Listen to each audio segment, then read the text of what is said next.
Tiré de contes du Pays Gallo, les éditions de l'Avenir présentent Le cochon du père Chenette.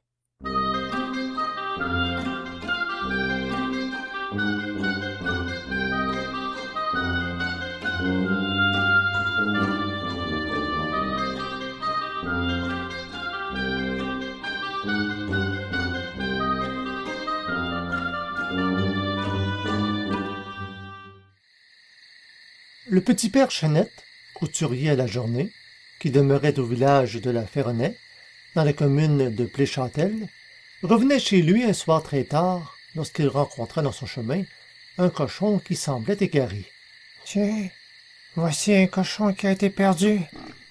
Comme ça se trouve à propos, moi qui n'ai plus de lard dans mon charnier. Je vais l'emmener, et si on ne le réclame pas, ma foi, je lui ferai son affaire. » Il s'avança vers l'animal pour s'en emparer. Mais celui-ci passa la tête entre les jambes de Chenette qui, tout surpris, n'eut que le temps de lui saisir la queue pour ne pas tomber. Le tailleur se trouvait à reculons sur la bête qui l'emporta dans une course folle jusqu'au village de la Ferronnaie.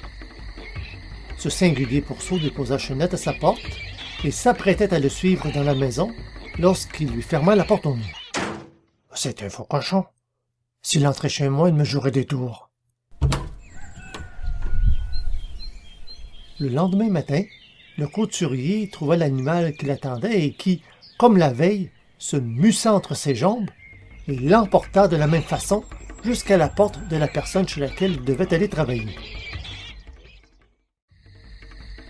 Le soir, il en fut encore de même, et ainsi de suite tous les jours. Le pauvre couturier ne parvenait pas à éviter le cochon, qui lui causait maintenant une peur effroyable. Il n'endormait plus la nuit, perdait l'appétit ainsi que son entrain et sa gaieté. Le pauvre homme dépérissait à vue d'œil. Ce manège dura 1 mois, puis l'animal disparut complètement.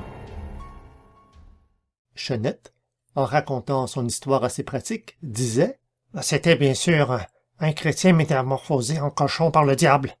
Le temps de la métamorphose expiré, il a dû reprendre sa forme humaine. »